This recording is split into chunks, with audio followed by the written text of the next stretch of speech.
Mask लगाए हुए लड़का एक लड़की के सामने खड़ा था।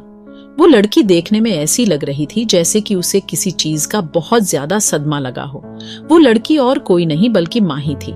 माही को डार्क रूम में पूरे 1 महीने तक रखा गया था और उसे ऐसी ड्रग दी गई थी जिससे उसका दिमागी संतुलन बिगड़ गया था और उसे हेल्यूसिनेशन होने लगा था। माही को ठीक करने का इलाज भी RSR के पास था।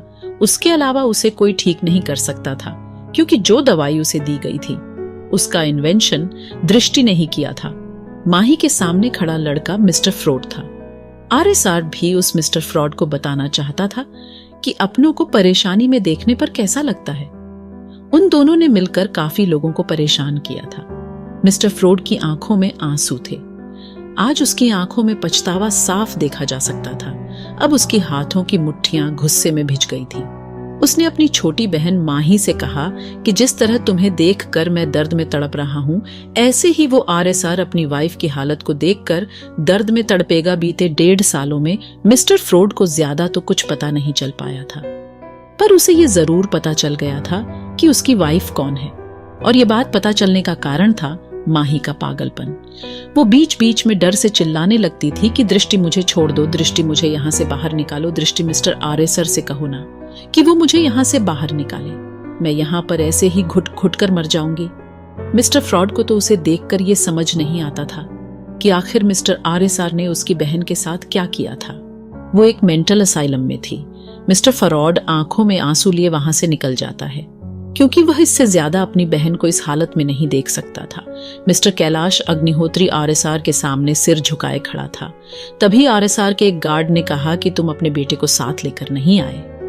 ये सुनकर मिस्टर कैलाश अग्निहोत्री डर से कांपते हुए बोले कि मैंने अपने आदमियों को उसे लेने के लिए भेज दिया है, वो अभी आते ही होंगे।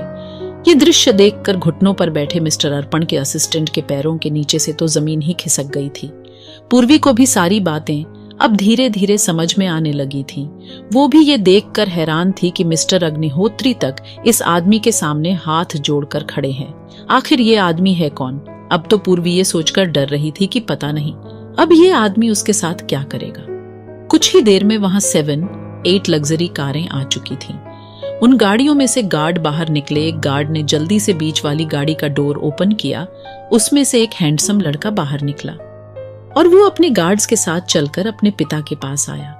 वहां पर आते ही उसने अपने पापा से कहा कि आप इस आदमी के सामने हाथ जोड़कर क्यों खड़े हो? वैसे तो अर्पण ने रुद्र को काफी बार देखा था, लेकिन वह RSR से कभी नहीं मिला था क्योंकि बीते इन दिनों में RSR ने मीडिया को एक भी इंटरव्यू नहीं दिया था, इसलिए बाहर उसको कम ही लोग पहचान पाते थे। पर उसका नाम बच्चा बच्चा जानता था। बीते टाइम में उसने उन बुलंदियों को छू लिया था कि कोई चाहकर भी उसके आसपास भी नहीं पहुंच सकता था। कैलाश अग्निहोत्री ने अपने बेटे से कहा, बेवकूफ लड़के, अब तूने क्या कर दिया? और कौन है वो मिस्टर जिसे तूने हॉस्पिटल से उठाया है? इतना सुनते ही अर्पण को सारी बात समझ में आ गई थी, लेकिन पूर्वी ने जब उस लड़के को आते हुए देखा तो उसके पैर कांपने लगे थे क्योंकि कुछ महीने पहले ही उसने इस लड़के को बीच सड़क में थप्पड़ मारा था। अब उसे सारी बातें समझ आ गई थी कि क्यों उसके पापा को हॉस्पिटल से उठाया गया है और क्यों उसे उस लड़के के पास ले जाया जा रहा था। अर्पण ने अपने पापा से कहा, डैड वो तो एक गरीब घर की लड़की है, उसके पिता का इन सब से क्या लेना देना। कैलाश ने अपने बेटे से कहा कि अगर कोई गरीब परिवार का है तो उसे तुम कहीं से भी उठा लोगे। तुम अपने आप को समझते क्या हो? क्या गरीब लोग इंसान नहीं होते? आखिर तुम इस छोटी सी बच्ची के साथ करना क्या चाहते थे? मिस्टर RSR उन दोनों की बातें बड़े ध्यान से सुन रहा था। अर्पण ने अपने पापा से कहा कि डैड, इस लड़की ने कुछ महीने पहले मुझे बीच सड़क में थप्पड़ मारा था। अभी तक अर्पण ने अपनी बात पूरी भी नहीं की थी कि मिस्टर कैलाश ने उसे जोरदार थप्पड़ जड़ दिया, क्योंकि मिस्टर कैलाश को पता था कि आगे उसका बेटा कुछ उल्टा सीधा ही बोलेगा और जो कि मिस्टर RSR के सामने बोलना बहुत ही खतरनाक साबित हो सकता है। ये देखकर तो उस असिस्टेंट के होश ही उड़ गए थे। उसने अपने आप से ही कहा कि जब मिस्टर अग्निहोत्री ने अपने बेटे को ही नहीं छोड़ा तो मैं किस खेत की मूली हूं? वो तो फ्रीज होकर अपनी जगह पर ही बैठ गया था। उसके माथे से पसीने की बूंद गिरने लगी थी। असिस्टेंट सोच रहा था कि ये आदमी कौन हो सकता है जिसने इतने पावरफुल आदमी को भी झुकने पर मजबूर कर दिया है। अर्पण को तो भरोसा ही नहीं हो रहा था कि उसके डैड ने उसे थप्पड़ मारा था। अगर आपको ये स्टोरी पसंद आई हो तो please share like on my story on YouTube. Please subscribe my channel, give likes on episodes. RSR ने अपनी भारी भरकम आवाज में कहा कि अभी तक वो आदमी नहीं आया जिसको तुम्हारे बेटे ने हॉस्पिटल से उठाया था। तभी कैलाश ने अपने कुछ आदमियों को इशारा किया। उसमें से एक आदमी ने कार में से व्हीलचेयर निकाली और 2 आदमियों ने गाड़ी में से एक पेशेंट को उठाकर उस व्हीलचेयर पर बैठा दिया। आज इतने सालों बाद मिस्टर RSR अपने पिता को देख रहा था, वो भी इस हाल में। उसके दिल में इतनी नफरत होते हुए भी पता नहीं एक अजीब सा दर्द हुआ। उसकी आंखें हल्की सी नम हो गई थीं। उसने देखा कि प्रवेश रायजादा अपने होश में ही नहीं है। अपने पापा को अपनी आंखों के सामने देखकर पूर्वी की आंखों से आंसू टपकने लगे। वो दौड़कर अपने पापा के पास चली गई। उसे इस समय किसी का भी डर नहीं था। पूर्वी को तो बस इस समय अपने पापा ही दिखाई दे रहे थे। जैसे ही पूर्वी ने अपने पापा को अपने गले से लगाया, तभी मिस्टर प्रवेश ने उसे जोरदार धक्का मारकर जमीन पर गिरा दिया, जिससे पूर्वी के हाथ की एल्बो में चोट लग गई थी। तभी उसे याद आया कि अभी उसके पापा की कंडीशन नॉर्मल नहीं है। उसने अपने आंसू पोंछे और अपने पापा से थोड़ा डिस्टेंस मेंटेन करके इशारों में खाना खाने के लिए पूछा तो मिस्टर प्रवेश ने हाँ में सिर हिला दिया। उसने जल्दी से उस कार की तरफ दौड़ लगाई जिसमें उसे लाया गया था और उसमें से अपना एक बैग निकाला जिसमें एक छोटा सा टिफिन था। उसे लेकर वह जल्दी से अपने पापा के पास गई और चम्मच से उन्हें खिचड़ी खिलाने लगी। RSR को इस बात का नहीं पता था कि उसके पिता की कंडीशन ऐसी हो गई है। वो बड़ी मुश्किल से अपने आंसुओं पर कंट्रोल कर पा रहा था, लेकिन परवेश को अपने सामने देखकर मिस्टर कैलाश अग्निहोत्री की तो आंखें फटी की फटी रह गई थीं। वो तो एक ही नजर में प्रवेश को देखकर पहचान गया था। मिस्टर अग्निहोत्री जल्दी से अपने घुटनों पर बैठ गया और RSR से अपने बेटे की गलती की माफी मांगने लगा। उसने अर्पण का एक हाथ पकड़कर नीचे की तरफ खींचा, जिससे वो भी अपने घुटनों पर आ गया। और पूर्वी को तो ये बात समझ में ही नहीं आ रही थी कि आखिर उसके पापा को हुआ क्या है। उन्होंने तो आज तक कभी भी ऐसा नहीं किया, फिर आज ऐसा क्या हो गया जो वह है डर से कांप रहे हैं। और ये सामने खड़ा हुआ आदमी कौन है? मैंने तो इसे कभी भी नहीं देखा। पर मिस्टर RSR का ध्यान तो उन दोनों पर था ही नहीं। वो तो उस बच्ची को अपने पापा की केयर करते हुए देखा था, जिससे उसे उसका बचपन याद आ गया, क्योंकि वह भी तो अपने पापा से ऐसे ही प्यार करता था। लेकिन फिर भी उसके पापा ने उसको छोड़ दिया और आज ये पागल लड़की भी उनसे ऐसे ही प्यार करती है और उन्होंने आज इस बच्ची को भी ऐसे ही धक्का दे दिया। अभी मिस्टर कैलाश और उसका बेटा घुटनों पर ही बैठे हुए थे कि तभी वहां पर 2 कारें आकर रुकती है। कार में से निकलते हुए एक शख्स को देखकर अर्पण के चेहरे पर मुस्कान आ जाती है। आखिर मिस्टर प्रवेश को ऐसा क्या हुआ जिसकी वजह से उसकी हालत ऐसी हो गई? आखिर उन कारों में से कौन आया था जिसे देखकर अर्पण के चेहरे पर स्माइल आ गई थी? आगे जानने के लिए जुड़े रहिए हमसे billionaire CEO's secret wife season 2 novel writer के साथ। Please guys follow my YouTube channel Nitesh novel writer और give likes and comments on my story. Billionaire CEO's secret wife season 2। उन कारों से 2 आदमी निकलकर बाहर आए और वो दोनों जल्दी से चलकर RSR के पास आने लगे। उन दोनों को देखकर अर्पण के चेहरे पर मुस्कान आ जाती है। वो अपनी जगह पर खड़ा हो गया और मुस्कुराते हुए कहने लगा कि तुम चाहे कितने ही बड़े आदमी क्यों ना हो, पर शायद तुम मिस्टर AK को जानते नहीं हो। वो मेरी बुआ का लड़का है। इतने में आदित्य और आरव भी वहां पर आ गए थे। आरव कुछ कहने ही वाला था कि RSR ने उसे इशारे से चुप रहने का इशारा किया। उसके बाद अर्पण ने AK से कहा, भाई इस आदमी ने पता नहीं पापा से क्या कहा, जो पापा अपने घुटनों के बल बैठे हुए हैं और उन्होंने मुझे भी बैठा लिया था। उसने RSR से कहा, अब देखो तुम में तुम्हारा क्या हाल करता हूँ। तुम शायद मेरे भाई आरव कपूर को जानते नहीं हो। वो AK फैशन फ्यूजन का चेयरमैन है। AK को मिस्टर कैलाश ने कॉल पर पहले ही बता दिया था कि उसके बेटे ने RSR के साथ कुछ बदतमीजी कर दी है और इससे ज्यादा मुझे भी कुछ नहीं पता। इसलिए उसने पहले वहां पर आकर कैलाश जी को घुटनों पर से उठाया। उसे पता था कि RSR को किस बात का बुरा लग सकता है और किसका नहीं, पर अर्पण ने तो उसके इस डिसीजन को ही गलत वे में ले लिया था। उसने RSR से कहा कि AK के सामने अब तुम हम दोनों को घुटनों पर बैठा कर दिखाओ। पूर्वी ने प्रवेश रायजादा को खाना खिला दिया था। उसका ध्यान भी अर्पण की बातों पर था। दृष्टि अभी भी कार से बाहर नहीं निकली थी। वो कार में से ही सारा नजारा देख रही थी। पूर्वी को समझ आ गया कि अभी उन कारों में जो लड़के आए थे उसमें से एक मिस्टर AK है। पूर्वी की आदत थी कि वह अपनी वजह से किसी को परेशान नहीं करना चाहती थी। आरव और आदित्य ने एक लड़की को व्हीलचेयर पर बैठे आदमी को खाना खिलाते हुए देखा तो था, पर वे दोनों उसका चेहरा भी नहीं देख पाए थे। अर्पण ने आगे कहा, भाई एक लड़की ने मुझे बीच सड़क पर थप्पड़ मारा था, मैं तो बस उसे सबक सिखाना चाहता था। तभी वहां पर पूर्वी आ जाती है। वो आरव कपूर और आदित्य के सामने हाथ जोड़कर कहती है कि इसमें इन मिस्टर की कोई गलती नहीं है, आप इन्हें जाने दीजिए और जो भी पनिशमेंट देनी है आप मुझे दे सकते हैं, क्योंकि इस सब में मेरी ही गलती है। पूर्वी अपनी बातें कहे जा रही थी, पर आरव और आदित्य दोनों ही पूर्वी को देखकर शॉक में थे। उन्हें तो इस बात का विश्वास ही नहीं हो रहा था कि दो लोगों का फेस इतना ज्यादा कैसे मिल सकता है। वो तो बस उस लड़की को देखे ही जा रहे थे। AK ने उस लड़की से पूछा, तुम्हारा नाम क्या है? उसे लड़की ने डरते हुए कहा, मेरा नाम पूर्वी है और प्लीज मेरे पापा और इस आदमी को जाने दो। AK ने आगे पूछा, तुम्हारा सरनेम क्या है? उस लड़की ने कहा, रायजादा। इतना सुनते ही उन दोनों के पैरों के नीचे से जमीन खिसक गई। उन्होंने मुड़कर उस व्हील चेयर पर बैठे आदमी को ध्यान से देखा। उनका फेस शिवम से हूबहू मेल खा रहा था। उन्हें समझते देर नहीं लगी कि ये RSR की सौतेली बहन है। जब वो दोनों मिस्टर प्रवेश रायजादा को इतने ध्यान से देख रहे थे तो पूर्वी उनको ऐसे देखकर डर गई थी। उसे तो यही लग रहा था कि कहीं ये लोग उसके पापा के साथ कुछ गलत तो नहीं करने वाले हैं। वो हाथ जोड़कर अपने घुटनों के बल बैठ गई थी और रोते हुए बोली, प्लीज मेरे पापा को छोड़ दो, आप मुझे जहां पर ले जाना चाहते हो मैं आपके साथ चलने के लिए तैयार, पर मेरे पापा को जाने दो। उसे ऐसे गिड़गिड़ाते देखकर अर्पण के चेहरे पर मुस्कान आ गई थी, पर उसने ध्यान नहीं दिया। किसी की आंखें ये सब देखकर गुस्से से लाल हो गई थी। मिस्टर कैलाश तो ये ही सोच रहे थे कि आज तो ये गधा मुझे भी अपने साथ मरवाएगा। ये देखकर वो असिस्टेंट भी खड़ा होकर वहां पर आ गया था, पर आरव और आदित्य ने RSR के बढ़ते गुस्से को देख लिया था। अर्पण ने कहा, उस दिन तो तुम बड़ी अकड़ दिखा रही थी, मुझे थप्पड़ मारकर अब तेरी अकड़ कहां गई?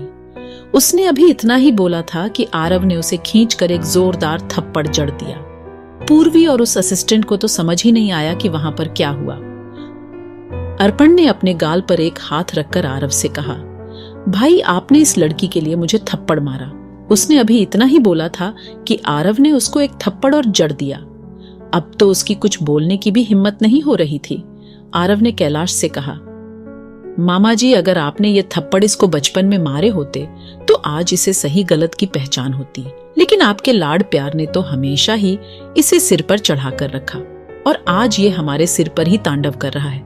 पूर्वी और अर्पण तो अभी तक सदमे में ही थे कि तभी आरव ने घुटनों के बल बैठकर RSR से कहा, बॉस इस गधे की बेवकूफी के लिए तो मैं आपसे माफी भी नहीं मांग सकता। आप इसे जो पनिशमेंट दोगे वो हमें मंजूर है, लेकिन इसकी वजह से आपको जो परेशानी उठानी पड़ी उसके लिए मैं बहुत शर्मिंदा हूँ। ये देखकर तो वहां पर खड़ी पूर्वी, अर्पण और उस असिस्टेंट को तो बहुत बड़ा शौक लगा। पूर्वी को तो समझ ही नहीं आ रहा था कि वहां पर चल क्या रहा है। कैलाश और आदित्य भी वहां पर सिर झुकाए खड़े थे। अब वहां पर एकदम से सन्नाटा छा गया था। तभी एक खूबसूरत लड़की कार से उतरकर वहां पर आई। उसका फेस ब्लैक मास्क से कवर था। वो मास्क बिल्कुल ऐसा ही था जैसा कि उस मिस्टीरियस आदमी ने पहना हुआ था। उस लड़की ने वहां पर आते ही सबसे पहले आरव को कंधे से पकड़कर उठाया। आरव और आदित्य तो उस लड़की को देखते ही पहचान गए थे, पर बाकी सभी लोगों की तो सांस भी रुक गई थी। जिस आदमी के सामने इतने बड़े बड़े लोग भी घुटनों पर बैठे थे, वहां पर वो लड़की बिल्कुल निडर खड़ी थी। उसकी आंखों में कोई डर दिखाई नहीं दे रहा था। उन दोनों को छोड़कर सभी लोग उस लड़की के बारे में ही सोच रहे थे कि आखिर ये लड़की कौन है। तभी आरव ने कहा कि लेडी बॉस आप यहाँ। उसने कहा, और किसकी हिम्मत है जो तुम्हें इस डेविल से बचा सके? ये सुनकर तो सभी के कान खड़े हो गए। आरव और आदित्य दोनों मन ही मन सोच रहे थे कि एक शेर है तो दूसरी सवा शेर। वो दोनों तो भगवान को थैंक्स बोल रहे थे जो कि उन्होंने वहां पर उनकी भाभी को भेज दिया था। अर्पण और पूर्वी तो यही सोच रहे थे कि आखिर ये दोनों एक को एक बोस और दूसरी लेडी बोस क्यों बोल रहे हैं। ये मिस्टर आरव कपूर ही वर्ल्ड की रिचेस्ट फैमिली में से आते हैं और आज पता लग रहा है कि इनका भी कोई बोस है। दृष्टि ने सबसे पहले पूर्वी से जाकर पूछा, तुम्हें कहीं चोट तो नहीं आई? और एक गार्ड को फर्स्ट एड बॉक्स लाने का इशारा किया। सबसे पहले उसने पूर्वी की एल्बो को क्लीन करके उस पर बैंडेज लगाई। उसने आगे कहा कि इस लड़के की पॉकेट मनी बंद करके इसे 1 साल के लिए घर से निकाल दिया जाए, यही इसकी पनिशमेंट होगी। ये सुनकर तो अपने मन ही मन सोचा कि कैसी बेवकूफ लड़की है, ये भी भला कोई सजा हुई। कोई बात नहीं, 1 साल के लिए तो मैं किसी न किसी फ्रेंड के यहाँ पर रुको जाऊंगा। दृष्टि ने आगे कहा कि अभी मेरी बात पूरी नहीं हुई है, और याद रहे कि अगर इसने गलती से भी किसी को बाहर ये बताया कि इसे सिर्फ 1 साल के लिए घर से निकाला गया है, तो इसे 1 साल के लिए डार्क रूम में बंद कर देना। ये सुनकर तो अर्पण भी डर से कांप गया था। उसे भी पता था कि डार्क रूम का मतलब क्या होता है, और वो भी 1 साल के लिए। दृष्टि ने कहा था ये अपने किसी भी दोस्त के पास रुक सकता है, लेकिन उसे यह बताकर कि इसको हमेशा के लिए घर से बाहर निकाल दिया गया है, और इतना सुनने के बाद भी कोई फ्रेंड इसकी मदद करता है तो यह उसके घर रुक सकता है। इतना सुनकर भी अर्पण बहुत खुश था। वो तो यही सोच रहा था कि 1 साल तो वह किसी भी फ्रेंड के घर पर गुजार लेगा, वाला उसका कोई फ्रेंड उसे अपने साथ रहने के लिए क्यों मना करेगा। दृष्टि की बात सुनकर RSR के चेहरे पर मुस्कान आ गई थी। वो तो यही सोच रहा था कि आखिर ये लड़की इतना ज्यादा दिमाग का यूज कैसे कर सकती है। पूर्वी तो यही सोच रही थी कि ये पावरफुल लड़की कौन है जिसके सामने इस मिस्टीरियस आदमी ने भी कुछ नहीं कहा। अगर आपको ये स्टोरी पसंद आई हो तो please share like on my story on YouTube. Please subscribe my channel, give likes on episodes. क्या ये इसकी वाइफ है? अगर ये लड़की इस आदमी की वाइफ नहीं होती तो मिस्टर आरव उस लड़की को लेडी बॉस क्यों बोलते? वो अभी उस आदमी के बारे में सोच रही थी कि तभी मिस्टर कैलाश ने कहा कि मिस्टर RSR, मैं अपने बेटे की गलती की वजह से बहुत शर्मिंदा हूं, हो सके तो मुझे माफ कर देना। मिस्टर कैलाश के मुंह से RSR का नाम सुनकर वहां पर खड़े पूर्वी और अर्पण अपनी जगह पर फरीज ही हो गए थे।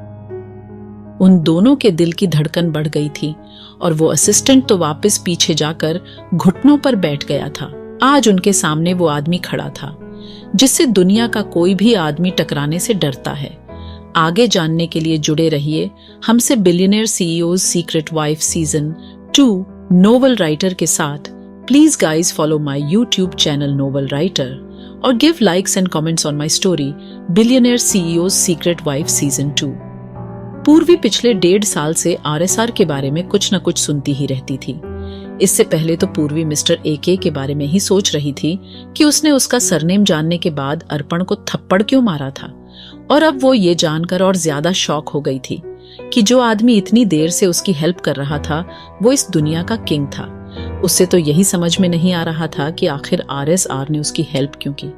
वो अभी अपनी जगह पर फरीज ही खड़ी थी कि तभी उसे दृष्टि ने कहा कि चलो तुम्हें और तुम्हारे पिताजी को हम हॉस्पिटल में छोड़ देते हैं।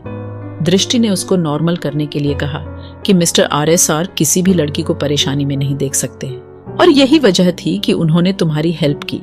जब उन्होंने तुमको बस स्टैंड पर रोते हुए देखा तो उन पर रहा नहीं गया, और वो तुम्हारे पास बस स्टैंड पर जाकर खड़े हो गए थे, पर तुम उनको देखकर और ज्यादा डर गई थी। अब जाकर पूर्वी को समझ आया था कि मिस्टर RSR सिर्फ उसकी हेल्प करना चाहते थे। पूर्वी ने अपने हाथ जोड़कर RSR को थैंक्स कहा। RSR ने पूर्वी से कहा इसकी कोई जरूरत नहीं है। उसने कैलाश अग्निहोत्री से कहा आपको माफी मांगने की कोई जरूरत नहीं, और आपके बेटे की पनिशमेंट अगले 1 घंटे से शुरू हो जानी चाहिए। अब आप अपने बेटे को यहाँ से लेकर जा सकते हैं। वो असिस्टेंट तो यही सोच रहा था कि अब उसका क्या होगा। तभी मिस्टर RSR ने कहा इस लड़के को हॉस्पिटल लेकर जाओ। उसके बाद RSR ने अपने गार्ड को कुछ इशारा किया। तभी मिस्टर RSR के गार्ड ने जल्दी से एक तेज धार चाकू से उस असिस्टेंट जुबान काट दी। अग्निहोत्री ने जल्दी से अर्पण का हाथ पकड़ा और वहां से निकल गया। RSR ने कहा अपने इस आदमी को भी ले जाओ। वो असिस्टेंट तो दर्द में चिल्ला रहा था। वो चिल्लाते हुए वहां से मिस्टर कैलाश अग्निहोत्री के साथ निकल गया। उस आदमी को जिस मिस्टर RSR के गार्ड ने पेट में बुलेट मारी थी, और असिस्टेंट को हॉस्पिटल ले जाया गया। उसके बाद RSR ने उस लड़की से पूछा कि तुम रहती कहाँ हो। उस लड़की ने कहा हमारा मेंशन तो पहले ही उस लड़के ने ले लिया था, इसलिए हम दोनों के पास कोई रहने की जगह नहीं है। फिलहाल तो मैं अपने पापा के साथ एक ट्रस्टी हॉस्पिटल में रहती हूँ, वहीं पर इनका इलाज चल रहा है। RSR ने कहा फिर तुम्हारे पास इनका इलाज कराने के पैसे कहाँ से आते हैं? पूर्वी ने कहा उस हॉस्पिटल में ज्यादा फीस नहीं लगती है, मैं पास वाले शॉपिंग मॉल में सेल्स गर्ल का काम करती हूँ। उस छोटी सी बच्ची की मुसीबत देखकर सबको दुख हो रहा था। आरएसआर ने कहा, जब तक तुम्हारे पास कोई ठिकाना नहीं है तब तक तुम हमारे साथ रह सकती हो। दृष्टि ने भी कहा कि ये सही कह रहे हो, तुम हमारे साथ चलकर रह सकती हो, हमें कोई परेशानी नहीं होगी। पूर्वी ने कहा, मिस आपने मेरी इतनी हेल्प कि वो ही मेरे लिए काफी, अब मैं आप लोगों को और परेशान नहीं करना चाहती। इतना कहकर पूर्वी व्हीलचेयर के पास गई और व्हीलचेयर को धीरे से आगे बढ़ाते हुए उनके सामने से निकलने लगी। वहां से निकलते ही मिस्टर परवेश की नजर आरएसआर पर गई। उसने चिल्लाकर आरएसआर से कहा, रुद्र बेटा। अपने पापा के मुंह से इतने सालों बाद अपना नाम सुनकर मिस्टर आरएसआर अपनी जगह पर फ्रीज ही हो गया। तभी पूर्वी ने कहा कि पापा, ये भाई नहीं है, ये मिस्टर आरएसआर है। प्रवेश ने गुस्से में पूर्वी को अपनी व्हीलचेयर से हटाया और कहा, रुद्र बेटा, ये तुम ही हो ना? मिस्टर प्रवेश की आंखों से आंसू निकल रहे थे। इस समय बस वो एक ही बात बोले जा रहे थे, रुद्र बेटा, ये तुम ही हो ना? रुद्र बेटा, ये तुम ही हो ना? उनको देखकर साफ पता चल रहा था कि वो मेंटली डिस्टर्ब है, पर फिर भी उन्होंने रुद्र को पहचान लिया था। पूर्वी ने जल्दी से आरएसआर के पास जाकर कहा कि इनको सीजर अटैक आया है, प्लीज आप इनसे एक बार कह दीजिए कि आप ही रुद्र है। आरएसआर को समझ नहीं आ रहा था कि उसे क्या करना चाहिए। उसका दिमाग तो कह रहा था कि उसे मिस्टर प्रवेश की कोई हेल्प नहीं करनी चाहिए, लेकिन दिल कह रहा था उसे अभी अपने पापा को गले से लगा लेना चाहिए। तभी पूर्वी ने रोते हुए कहा, अगर उन्हें कुछ हो गया तो मैं भी जिंदा नहीं रह पाऊंगी, प्लीज आप लास्ट बार मेरी हेल्प कर दो। डॉक्टर ने कहा है कि अगर इन्होंने अपने दिमाग पर ज्यादा स्ट्रेस लिया तो इनकी जान भी जा सकती है। न चाहते हुए भी रुद्र के कदम अपने आप ही मिस्टर प्रवेश की तरफ बढ़ गए। वो अपने आंसुओं पर बड़ी मुश्किल से कंट्रोल कर पा रहा था। वहां पर पहुंचने के बाद अपने घुटनों पर बैठकर आरएसआर ने मिस्टर प्रवेश से कहा, पापा, मैं आपका रुद्र। उस आवाज ने प्रवेश के अंदर एक अलग ही जोश से भर दिया। वह अपनी व्हील चेयर से खड़ा हो गया। उन्हें का एक्सीडेंट होने के बाद ये 1 साल में पहली बार था कि वो अपने पैरों पर खड़े हुए थे। उसने आरएसआर को उठाकर अपने गले से लगा लिया, जिसकी वजह से रुद्र की आंखें नम हो गई थीं। मिस्टर प्रवेश ने आरएसआर से कहा कि पहले तो मेरी मजबूरी थी कि जो मैं तुम्हें छोड़कर मुझे जाना पड़ा। आज इतने दिनों में पहली बार ऐसा हुआ था कि पूर्वी को अपने पापा बिल्कुल सही सलामत लग रहे थे। तभी मिस्टर आरएसआर ने उनसे कहा कि ऐसी आपकी कौन सी मजबूरी थी जो कि आपको अपनी फैमिली को छोड़कर जाना पड़ा। जैसे ही प्रवेश ने कुछ याद करने की कोशिश की, वो बेहोश होकर आरएसआर की बाहों में ही गिर गए। मिस्टर आरएसआर उन्हें अपनी गोद में लेकर उनके शांत चेहरे को बड़े ध्यान से देखने लगा। आज मिस्टर प्रवेश के चेहरे को इतना शांत देखकर आरएसआर को अंदर ही अंदर बहुत दुख हो रहा था। आरएसआर ने अपने गार्ड्स को ऑर्डर दिया कि जल्दी से हॉस्पिटल चलो। पूर्वी तो अपने पापा की तबीयत देखकर रोए जा रही थी। उसने अपने आप से ही कहा कि भाई, आप कहाँ हैं? उसके आंसू रुकने का नाम नहीं ले रहे थे। आरव और आदित्य का ध्यान भी उसी लड़की पर था। वो भी उसे रोते देखकर दुखी हो रहे थे, पर वो भी इस मैटर में कुछ नहीं कर सकते थे। दृष्टि ने पूर्वी को नॉर्मल करने के लिए कहा कि हम तुम्हारे साथ ही, तुम्हारे पापा को कुछ नहीं होगा, हम इनका इलाज सिटी हॉस्पिटल में कराएंगे। पूर्वी को सिटी हॉस्पिटल के बारे में पता था। उसे पता था कि वो कितना लग्जरी हॉस्पिटल था और पूर्वी किसी का एहसान नहीं लेना चाहती थी, पर उसके पास कोई चॉइस भी नहीं थी। पूर्वी तो हाँ और ना कुछ बोलते ही नहीं बन रहा था। दृष्टि समझ रही थी कि पूर्वी क्यों हिचकिचा रही है। उसने कहा, तुम परेशान होने की जरूरत नहीं है। ये समझो जैसे मिस्टर आरएसआर हमेशा दूसरों की हेल्प करते हैं, ऐसे ही उन्होंने तुम्हारी हेल्प कर दी। पूर्वी दृष्टि की बातों से मान तो गई थी, पर अब भी उसके चेहरे पर ऐसे एक्सप्रेशन थे जैसे वो कोई फैसला नहीं ले पा रही हो। दृष्टि को पता था कि वो अपनी डिग्निटी की वजह से फैसला नहीं ले पा रही है। ये उसके ब्लड में ही था। दृष्टि ने उसका हाथ पकड़ा और उससे कहा, तुम कुछ ज्यादा ही सोच रही हो, चलो पहले हॉस्पिटल चलते हैं। वो सभी कारों में बैठकर वहां से निकल जाते हैं। आज शाह मेंशन में जितेंद्र शाह और मनीष शाह बड़े से हॉल में इधर से उधर चक्कर काट रहे थे। अगर आपको ये स्टोरी पसंद आई हो तो please share like on my story on YouTube. Please subscribe my channel, give likes on episodes. क्योंकि पिछली रात को विक्रम ने मनीष शाह के पास कॉल करके कहा था कि आपके प्रोजेक्ट के लिए बॉस आपसे मिलना चाहते हैं। पिछले कई महीनों से मनीष शाह आरएसआर ग्रुप में अपॉइंटमेंट लेने के लिए चक्कर काट रहा था। एक दिन आरएसआर के कहने पर विक्रम ने उससे मिलकर उसका बिजनेस प्रपोजल देखा। वो तो इस बात से ही खुश था कि आखिर आरएसआर के असिस्टेंट से तो उसकी मीटिंग फिक्स हुई। उसका बिजनेस प्रपोजल कोई खास नहीं था। मनीषा शाह इतने दिनों से इसलिए आरएसआर ग्रुप में चक्कर लगा रहा था क्योंकि उसके सिर पर करोड़ों का कर्जा हो गया था। उसके बेवकूफ बेटे के कारण उसका बिजनेस डूबता ही जा रहा था और उसे एक बड़े इन्वेस्टर की तलाश थी। विक्रम ने उससे ऐसा ही कहा जैसा कि आरएसआर ने उससे करने के लिए कहा था। मनीष शाह को क्या पता था कि आज तो मछली खुद जाल में आकर फंस गई है। विक्रम ने उसका बिजनेस प्रपोजल देखकर कहा कि मैं मिस्टर आरएसआर से डिस्कशन करने के बाद ही आपको कोई जवाब दे पाऊंगा। उन दोनों की मीटिंग खत्म हो चुकी थी। उसके बाद मनीष शाह वहां से निकल गए थे। मनीष शाह को इन्फॉर्म कर दिया गया था कि मिस्टर आरएसआर आज उनके मेंशन में आ रहे हैं। इस बात से मनीष शाह और उसकी फैमिली बहुत ज्यादा खुश थी। आखिर आरएसआर क्या अपने पिताजी को माफ कर पाएगा? और उनकी ये हालत आखिर किस वजह से हुई थी? मिस्टर आरएसआर के दिमाग में आखिर चल क्या रहा था? वो दृष्टि को शाह मेंशन क्यों के जाना चाहता था? आगे जानने के लिए जुड़े रहिए हमसे billionaire CEO's secret wife season 2 novel writer के साथ। Please guys follow my YouTube channel Nitesh novel writer और give likes and comments on my story billionaire CEO's secret wife season 2। RSR ने डॉक्टर आरके को कॉल करके कहा कि एक आदमी को साइकिक अटैक आया है, मैं 10 मिनट में आपके पास पहुंच जाऊंगा। डॉक्टर आरके ने अनीता से कहा कि रुद्र किसी पेशेंट को लेकर आ रहा है, उसे साइकिक अटैक आया है, जल्दी से उनके इलाज की तैयारी करो। वो सीनियर डॉक्टर भी हॉस्पिटल में ही था। डॉक्टर अनीता ने उसको पेशेंट के बारे में बताया और जल्दी से आईसीयू रूम रेडी किया। सीनियर डॉक्टर का नाम समीर बत्रा था। उसकी उम्र 45 साल के आसपास थी। कुछ ही देर में सभी लग्जरी गाड़ियां हॉस्पिटल के मेन डोर पर आकर रुकी। आज आरएसआर कुछ नर्वस था। वो न ही कोई डिसीजन ले पा रहा था और न ही ये समझ पा रहा था कि उसे क्या करना चाहिए। उसने पूर्वी के कहने पर मिस्टर परवेश को अपनी गाड़ी में ही बैठा लिया था। हॉस्पिटल तक आने में उसकी दिल की धड़कन काफी ज्यादा बढ़ गई थी। दृष्टि भी आरएसआर के पास बैठी थी और पूर्वी आगे की सीट पर बैठी थी। पूर्वी का ध्यान तो बार बार अपने पिता के बेजान चेहरे पर जा रहा था। पता नहीं पर आरएसआर की आंखें भी अपने पिता को देखकर नम हो गई थीं।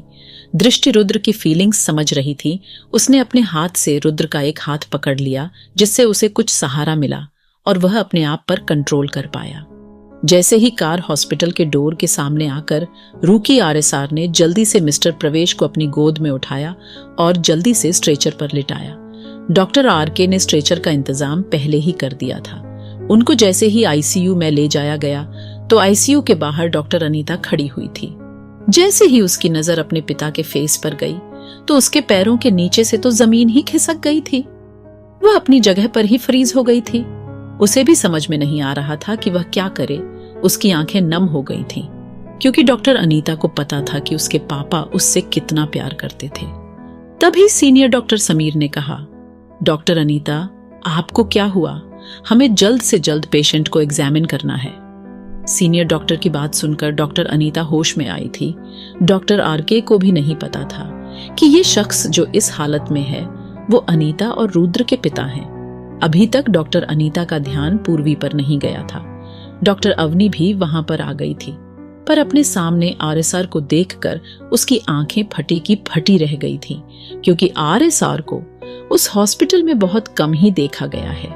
या ये कहना ज्यादा सही होगा कि अवनी ने आरएसआर को एनुअल फंक्शन में पहली बार देखा था। डॉक्टर अवनी भी जल्दी से आईसीयू में चली गई। आरएसआर को टेंशन इस बात की थी कि उसके पिता की हार्ट बीट काफी धीरे चल रही थी और अभी तक वह अपने पापा के प्यार को भुला नहीं पाया था। पर आरएसआर को क्या पता था कि जो सच उसके पापा के बारे में पूरी फैमिली जानती है वो सिर्फ आधा अधूरा सच है, असली बात तो कुछ और ही है। पूर्वी तो अभी तक अपने पापा की हालत को देखकर रोए जा रही थी। दृष्टि ने उसके पास जाकर पूर्वी के सिर पर हाथ फेरते हुए कहा, अगर तुम ही ऐसे परेशान रहोगी तो तुम्हारे पापा का ध्यान कौन रखेगा? वो बिल्कुल ठीक हो जाएंगे, पर तुम्हें अपने ऊपर भी ध्यान देना होगा। अगर वो तुम्हें इस हालत में देखेंगे तो उन्हें कैसा लगेगा? पूर्वी ने रोते हुए कहा कि वो पिछले 1 साल से मुझे पहचानते ही नहीं है। वो पहले रुद्र भाई का ऐसे ही नाम लिया करते थे, पर धीरे धीरे समय बीतता गया और उनकी तबीयत खराब होती गई। और जब 1 साल पहले इनका एक्सीडेंट हुआ था तो ये बहुत ज्यादा मेंटली डिस्टर्ब हो गए। RSR का ध्यान भी दृष्टि और पूर्वी की बातों पर ही था। दृष्टि ने उससे पूछा कि तुम्हारे भाई कहाँ पर है? पूर्वी ने रोते हुए कहा, मैं उन्हें पिछले 1.5 साल से तलाश कर रही हूँ, पर अभी तक उनका कुछ पता नहीं चला है। दृष्टि ने अनजान बनते हुए कहा, क्या तुम्हारे भाई तुम्हारे साथ नहीं रहते? पूर्वी ने कहा, नहीं, वो और उनकी पूरी फैमिली हमारे साथ नहीं रहती। मैंने तो आज तक उन्हें कभी देखा तक नहीं है, पर पापा बचपन से ही मुझे रुद्र भाई, अनीता दीदी और शिवम भाई के बारे में बताते रहते थे। दृष्टि ने कहा, और तुम्हारी माँ तुम्हारे साथ नहीं रहती? पूर्वी ने कहा, नहीं, वो और दादाजी दोनों रुद्र भाई के साथ ही रहते हैं। दृष्टि और RSR दोनों उसकी बात सुनकर हैरान थे। अब तो दृष्टि उससे सारी बातें जानना चाहती थी। दृष्टि ने पूर्वी से कहा, तुम अपनी पूरी फैमिली से अलग क्यों रहती हो? पूर्वी ने रोते हुए कहा, यह बात मैं आपको नहीं बता सकती, नहीं तो वो लोग मेरी पूरी फैमिली को मार देंगे। हम लोगों को भले ही नहीं पता कि मेरी फैमिली कहां पर है, पर वो लोग उनके बारे में सब कुछ जानते हैं। दृष्टि ने कहा, तुम्हें डरने की कोई जरूरत नहीं है, क्योंकि इस वक्त तुम RSR के साथ हो। अगर तुम हमें अपने बारे में कुछ बता सको तो हो सकता है कि हम तुम्हारी कुछ हेल्प कर पाए। और तुम नहीं जानती, पर ऐसा कोई नहीं है जो कि RSR का कुछ बिगाड़ पाए।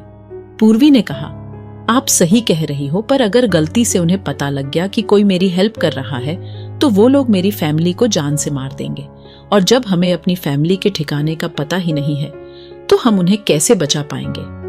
अब RSR को अपने ऊपर कंट्रोल करना भारी हो रहा था।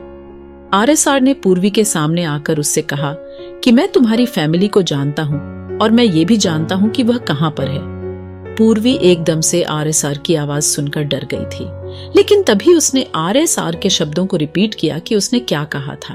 अगर आपको ये स्टोरी पसंद आई हो तो please share like on my story on YouTube। Please subscribe my channel, give likes on episodes. जैसे ही उसे पूरी बात समझ में आई तो उसके फेस के एक्सप्रेशन ऐसे हो गए जैसे कि उसने कोई भूत देख लिया हो। पूर्वी ने हकलाते हुए RSR से कहा कि आप क्यों मेरे साथ मजाक कर रहे हो। तभी RSR ने उसे उसके तीनों भाई बहनों के नाम बता दिए। पूर्वी ने उससे कहा कि ये नाम तो अभी मैंने ही बताए थे, और अब आप इन नामों को रिपीट करके ये सोच रहे हो कि मैं आप पर विश्वास कर लूं। तभी RSR ने कहा कि तुम्हारी माँ का नाम रेखा और तुम्हारे दादा का नाम प्रताप सिंह रायजादा है। ये सुनकर पूर्वी का तो पूरा शरीर कांप गया था, क्योंकि उसने RSR की वाइफ को ये नाम नहीं बताए थे। उसने जल्दी से अपने आंसू पूछे और RSR से कहा कि मेरी फैमिली कहाँ पर है। RSR ने कहा कि पहले तुम बताओ वे लोग कौन है जो तुम्हारी फैमिली को मारने की धमकी दे रहे थे, और तुम्हारे पिता ने अपनी फैमिली को क्यों छोड़ा था। पूर्वी ने कहा कि ये सारी बातें मैं आपको यहाँ पर नहीं बता सकती। अगर गलती से भी उन लोगों को इन बातों का पता चल गया तो वो लोग हमें नहीं छोड़ेंगे। अब RSR ऐसे लोगों से परेशान हो गया था जिनसे उसकी फैमिली को तो खतरा था, पर उसे उनके बारे में कुछ पता नहीं था। ऐसे ही लोग दृष्टि के पीछे पड़े थे, और अब ऐसे ही लोग उसकी फैमिली के पीछे पड़े हैं। RSR का मन तो कर रहा था कि वो इन लोगों का इस दुनिया से नामो निशान मिटा दे, क्योंकि अब वो ऐसे लोगों से तंग आ चुका था। उसने अपने आप से ही कहा कि लगता है अब ब्लैक ड्रैगन को माफिया की दुनिया में कदम रखना ही होगा। जिसको देखें वो ही उसकी फैमिली के पीछे पड़ा है। जिस फैमिली को प्रोटेक्ट करने के लिए वो इतना पावरफुल बना था, आज उसी फैमिली के पीछे इतने लोग हाथ धोकर पड़े हैं। अब उसके गुस्से का ठिकाना नहीं था। उसकी आंखों को देखकर एक पल के लिए पूर्वी भी डर गई थी। उसे समझ नहीं आ रहा था कि यह मिस्टर RSR को क्या हुआ।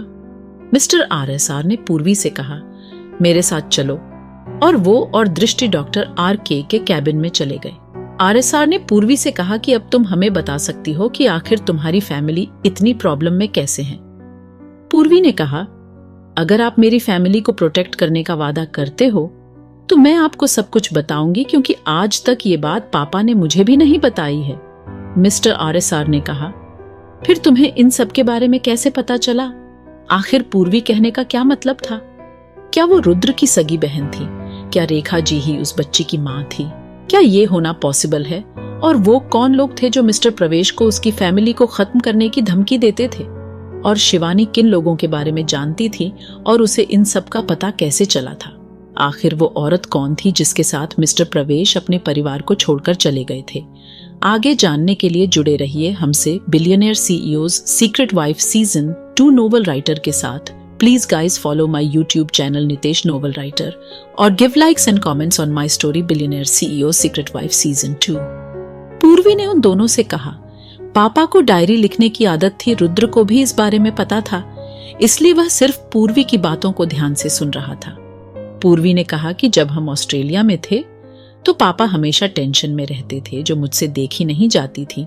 एक दिन वो घर पर नहीं थे तो मैंने उनके सेफ से उनकी डायरी निकाली। तब जाकर मुझे पता चला कि हमारी फैमिली के पीछे काफी लोग पड़े हुए हैं जो उन्हें कभी भी खत्म कर सकते हैं। RSR ने कहा, कौन है वो लोग? पूर्वी ने कहा, मुझे उनके बारे में ज्यादा कुछ तो नहीं पता, पर उस डायरी में किसी सीक्रेट गैंग के बारे में लिखा हुआ था और उस गैंग का लीडर तेज सिंह राणा है जिसने पापा को अपनी फैमिली से दूर रहने की वार्निंग दी थी। उस डायरी में लास्ट लाइन रुद्र भाई के बारे में थी। उन्होंने लिखा था, रुद्र बेटा, मुझे माफ कर देना, मैं चाहकर भी तुम्हारे पास नहीं आ सकता। RSR को इतना तो समझ आ गया था कि उसके पापा किसी बड़ी मुसीबत में थे, पर आखिर वो मुसीबत क्या थी? बस RSR वही जानना चाहता था। वो अपने आंसुओं पर बड़ी मुश्किल से कंट्रोल कर पा रहा था। उसने पूर्वी से कहा कि आखिर वो लोग तुम्हारे पापा और तुम्हारी फैमिली के पीछे क्यों पड़े थे? पूर्वी ने कहा कि पापा ने मुझे बताया था कि आज से 20 साल पहले जब पापा ने अपनी फैमिली को छोड़ा था, उसके पीछे की वजह मैं थी। RSR ने सोचा कि ये तो मुझे पहले ही पता था कि उन्होंने मेरी फैमिली को छोड़ा था, पर उसे ये आज पता चला था कि उसके पीछे की वजह मिस्टर प्रवेश रायजादा और उस औरत की बेटी थी जिसके बारे में उसे सोनाक्षी बुआ से पता चला था। ये याद आते ही RSR की मुट्ठियां गुस्से से बंद हो गई थी। दृष्टि उसकी फीलिंग्स को समझ गई थी, इसलिए उसने अपने एक हाथ से RSR के हाथ को पकड़ लिया, जिससे RSR अपने होश में वापस आया। अब उसका पूर्वी की बात सुनने का मन तो नहीं था, पर फिर भी वो सारी बातें जानना चाहता था। तभी पूर्वी ने कहा कि आज से 20 साल पहले जब मेरा जन्म हुआ था तो किसी ने मुझे हॉस्पिटल से उठा लिया था। पापा ने मुझे बताया था कि तुम्हारी माँ अपने सभी बच्चों से बहुत प्यार करती थी। जब मुझे पता चला कि तुम हॉस्पिटल से गायब हो गई हो तो मुझे रेखा को झूठ बोलना पड़ा कि तुम्हें मरी हुई बच्ची पैदा हुई थी। ये सुनकर मॉम डिप्रेशन में चली गई थी। इतना सुनकर RSR के पैरों के नीचे से जमीन खिसक गई थी, क्योंकि वो जब 12-13 साल के आसपास का था। उसे पता था कि उनकी छोटी सी गुड़िया इस दुनिया में आने से पहले ही इस दुनिया को छोड़कर चली गई थी। उस वक्त रेखा जी की तबीयत भी काफी खराब रहने लगी थी। उसे तो ये जानकर शौक लगा था कि पूर्वी उसकी सगी बहन थी। ये सुनकर तो उसका दिल ही बैठ गया था। उसका मन तो कर रहा था कि वो पूर्वी को अब भी गले से लगा ले, पर वो ऐसा कर नहीं सकता था। पहले उसे सारी बातें जाननी थी, क्योंकि अगर उसे पता चल जाता कि वो उसका ही भाई है तो वो कभी भी इन बातों को अपने भाई को नहीं बताती, क्योंकि वह चाहकर भी अपने भाई की लाइफ को खतरे में नहीं डाल सकती थी। पूर्वी ने आगे कहा, अभी इस घटना को 1 महीने ही बीते होंगे कि तभी पापा के पास किसी का कॉल आया। उन्होंने कहा कि तुम्हारी बच्ची हमारे पास है, अगर तुम अपनी फैमिली को छोड़कर उनसे दूर नहीं गए तो हम इस बच्ची को मार देंगे, और याद रहे कि तुम्हें इस तरह से उनसे दूर जाना है जिससे कि उन्हें तुम पर शक ना हो और वो सभी तुमसे नफरत करने लगे। इस बात को सुनकर पापा बहुत दुखी हुए थे, पर उन्हें पता था कि अगर मॉम को अपनी बच्ची की हालत के बारे में पता चलता तो वह तो डिप्रेशन में ही मर जाती। इसलिए पापा को पूरे 6 महीने लग गए सभी को ये विश्वास दिलाने में कि उनका बाहर किसी की लड़की से अफेयर है, और उन आदमियों ने ये भी धमकी दी थी कि जब तुम अपनी फैमिली को छोड़कर जाओगे तो उनका पूरा बिजनेस भी बर्बाद करके निकलोगे। उन्होंने कुछ पैसा अलग से सेव किया हुआ था जिससे उन्होंने अपने शहर में एक विला खरीदा जो अब हमसे छिन चुका है, और फिर वो इस तरह से अपनी फैमिली को छोड़कर गए जैसे कि उन्होंने अपनी फैमिली को कितना बड़ा धोखा दिया हो। इस घटना के 2 साल बाद उन्होंने मुझे पापा को सौंपा और हमें ऑस्ट्रेलिया भेज दिया। पापा ने यह कदम इसलिए उठाया था क्योंकि उन्हें दादाजी पर विश्वास था कि वह अपने बिजनेस को दोबारा खड़ा कर लेंगे। इन सब के बाद पापा कभी खुश नहीं रहे। धीरे धीरे समय बीतता गया और वह बीमार रहने लगे। हम जिस जगह पर रहते थे वहां के आसपास के लोग इंडियंस को पसंद नहीं करते थे, इसलिए वो भी हमें परेशान करते रहते थे। हम दोनों 1.5 साल पहले ही इंडिया वापस आए थे क्योंकि पापा बहुत ज्यादा मेंटली डिस्टर्ब रहने लगे थे। मैंने इतने सालों में कुछ सेविंग्स इकट्ठा की थी जिससे हम इंडिया वापस आ सके। अगर आपको ये स्टोरी पसंद आई हो तो please share like on my story on YouTube. Please subscribe my channel, give likes on episodes. India आने के बाद उनकी तबीयत में कुछ सुधार होने लगा। उन्होंने अपनी फैमिली का वो पुराना विला भी दिखाया था जिसमें अब कोई नहीं रहता, पर उन्होंने कहा था कि वो उनके किसी फ्रेंड का था, लेकिन 8 साल पहले उनका एक्सीडेंट हो गया जिससे उनकी हालत बहुत ज्यादा बिगड़ने लगी थी और अब जो उनकी कंडीशन है वो सब आपके सामने है। RSR और दृष्टि दोनों की आंखें नम हो चुकी थीं। RSR ने कहा, यहाँ पर तुम्हारे पापा क्या काम करते थे? पूर्वी ने कहा, उनकी मेंटल हालत ऐसी नहीं थी कि वो बाहर जाकर कोई काम कर सके, इसलिए 15 साल की उम्र से मैं ही बाहर कोई छोटा मोटा काम कर लेती थी, जो हम दोनों के लिए बहुत था। और इंडिया में तुमने कैसे पिछले 1.5 साल बिताए? पूर्वी ने कहा, मैंने आपको बताया तो था कि मैं वहीं पास के एक मॉल में सेल्स गर्ल का काम करती हूँ। दृष्टि ने कहा, तुमने स्टडी कंप्लीट नहीं की? पूर्वी ने कहा कि ऐसी बात नहीं है, मुझे यहाँ के बेस्ट कॉलेज में स्कॉलरशिप मिल गई थी, पर मैं ज्यादा क्लास अटेंड नहीं कर पाती थी, इसलिए पिछले महीने ही मुझे कॉलेज से रस्टिगेट कर दिया गया था। दृष्टि को तो उस बच्ची को देखकर अपने दिन याद आ गए थे, क्योंकि उसने भी बहुत संघर्ष भारी लाइफ जी थी। अब RSR का अपने आप पर कंट्रोल नहीं रहा और उसने पूर्वी को अपने गले से लगा लिया। दृष्टि को पता था कि ऐसा ही कुछ होने वाला है। पूर्वी तो एकदम से मिस्टर RSR के इस रिएक्शन से डर गई थी। वो RSR को धक्का देकर दूर हटाना चाहती थी, पर पता नहीं क्यों उसे मिस्टर RSR की बाहों में इतना सेफ फील हुआ जितना कि आज तक कभी नहीं हुआ। वह चाहकर भी मिस्टर RSR को अपने से दूर नहीं हटा पाई। उसने कुछ देर बाद अटकती आवाज में कहा कि सर, आपको क्या हुआ है? आप ठीक तो है? उसकी आवाज से RSR अपने होश में आया और उसने पूर्वी से कहा, कुछ नहीं, तुम्हें देखकर मुझे अपनी छोटी बहन की याद आ गई थी। अब पूर्वी उसे कैसे बताए कि उसे भी ऐसा ही फील हो रहा था जैसे कि उसके बड़े भाई ने उसे बड़े हक से गले लगाया हो। पूर्वी ने कहा, सर, आपकी छोटी बहन क्या आपके साथ नहीं रहती? दृष्टि ने पूर्वी की बात का जवाब देते हुए कहा, ऐसी बात नहीं है। RSR अपनी छोटी बहन से कुछ समय से नाराज था, पर तुम्हें देखकर उसकी सारी नाराजगी दूर हो गई। पूर्वी दृष्टि की बात का मतलब ही नहीं समझ पाई। दृष्टि ने कहा कि छोड़ो, ये सब बातें पहले जाकर पापा जी को देखते हैं। ये सुनकर पूर्वी उसे ऐसे ही देखने लगी जैसे कि उसने कुछ गलत सुना हो। दृष्टि ने कहा, अरे, मेरे कहने का ये मतलब है कि पहले चलकर तुम्हारे पापा को देखते हैं। जैसे ही पूर्वी और दृष्टि और कैबिन से बाहर निकलने ही वाले थे कि तभी RSR ने पूर्वी से कहा कि आज शाम को तुम हमारे साथ चल रही हो, मैं तुम्हें तुम्हारी फैमिली से मिलाने वाला हूँ। ये सुनकर तो पूर्वी अपनी जगह पर फ्रीज हो गई। पिछले 1.5 साल से वो अपनी फैमिली को ढूंढ रही थी और आज शाम को वह अपनी फैमिली से मिलने वाली थी। उसकी आंखों से आंसू बहने लगे थे। आखिर वो कौन लोग थे जिन्होंने RSR के पापा को उससे अलग किया था, और उनकी फैमिली को ऐसे अलग करने का कारण क्या था? आखिर पूर्वी की आंखों से आंसू बहने लगे थे। रेखा जी का क्या रिएक्शन होगा जब उन्हें पता चलेगा कि उनकी सबसे छोटी बेटी अभी भी जिंदा है? क्या वो सभी लोग पूर्वी को अपनाएंगे? और क्या होगा जो पूरी फैमिली को उसके पापा की सच्चाई पता चलेगी? आगे जानने के लिए जुड़े रहिए हमसे billionaire CEO secret wife season 2 novel writer के साथ। Please guys follow my YouTube channel novel writer और give likes and comments on my story billionaire CEO secret wife.